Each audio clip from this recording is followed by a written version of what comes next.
So here's the thing about breakfast. It's not just about eating in the morning. It's about breaking a fast your body's been in for like 8 to 12 hours. When you wake up, your blood sugar is low, your metabolism is sluggish. Breakfast literally kickstarts everything. It's like turning the engine on after it's been sitting all night. And this matters because people who skip breakfast, they tend to overeat later, make worse food choices, and their energy crashes by mid-morning. Your brain needs glucose to function, and it's been running on empty. Think about it. You wouldn't start a road trip with an empty gas tank, right? Same logic. Even something small like eggs or oatmeal can completely change how your day goes. Here's something I've noticed. The best leaders I've ever met, they weren't chasing the spotlight. Real leadership is about solving problems and lifting people up, not collecting followers or building a personal brand. It's kind of the opposite of what social media teaches us, right? Think about the manager who stays late to help their team succeed, but never mentions it.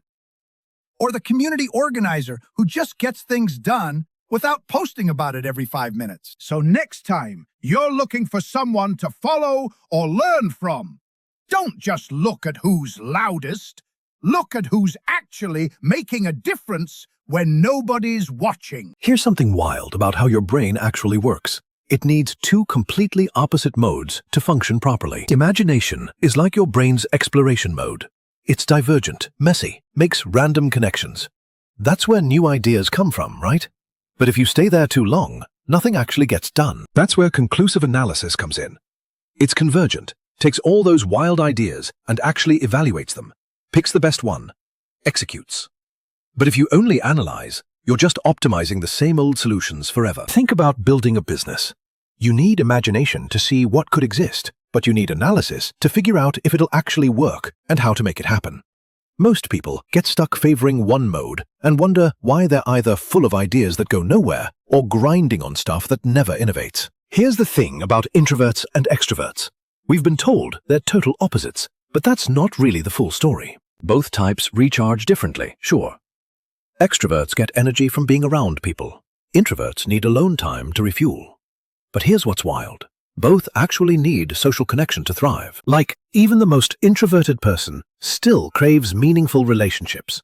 And extroverts? They need downtime too. They just might not need as much of it. The real similarity is that we're all just trying to balance our energy in a way that works for us.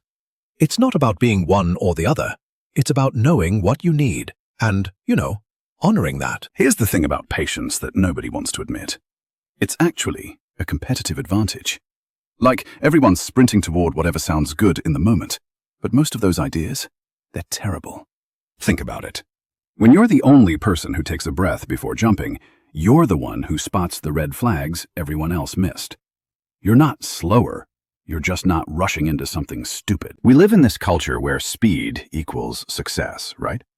But some of the biggest wins come from the person who waited an extra week, did the research, or just slept on it before committing. So next time you feel pressure to move fast on something that doesn't sit right, remember, only a fool rushes to a bad idea.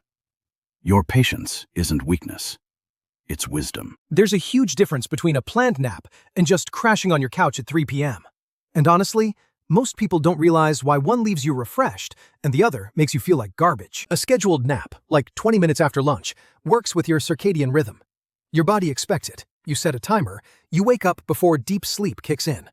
That's why you feel energized after. But impromptu sleep? That's usually your body screaming that something's off.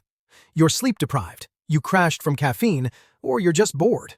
You fall into deep sleep randomly, wake up groggy, and your night sleep gets wrecked. So if you're gonna nap, make it intentional. Same time, short duration. Your brain will actually thank you for the structure instead of wondering why it's suddenly nighttime at 4 p.m. Here's the thing about being nice. It's not actually about being soft. It's about having enough confidence to not need to prove anything. Like, think about the people who are genuinely kind versus the ones who are just performatively nice, There's a huge difference. The truly nice people, they can set boundaries. They can say no. They can disagree with you.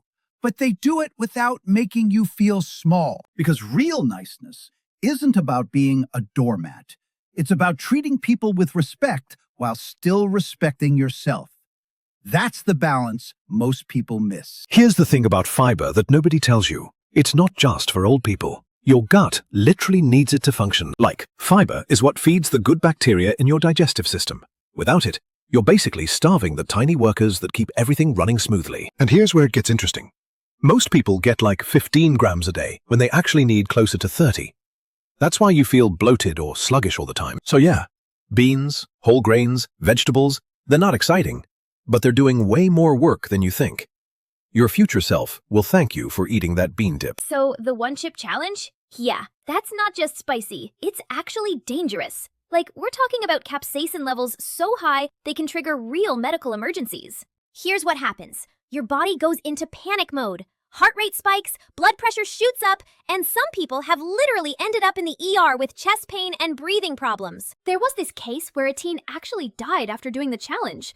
Turns out, extreme capsaicin can cause your airways to swell or even trigger cardiac events in some people. Look, I get it. Challenges are fun.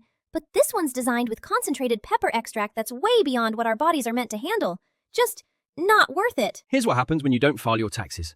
The penalties start stacking immediately. So the IRS charges you a failure to file penalty, which is like 5% of what you owe per month. And that can go up to 25% of your total tax bill. But here's the thing. Even if you can't pay, you should still file. Because the penalty for not filing is way worse than the penalty for not paying on time. Like, if you owe $5,000 and don't file for 5 months, you're looking at an extra $1,250 just in late filing fees. That's money you're just throwing away, you know? Bottom line, file even if you're broke. Set up a payment plan later. The IRS actually works with you on that part.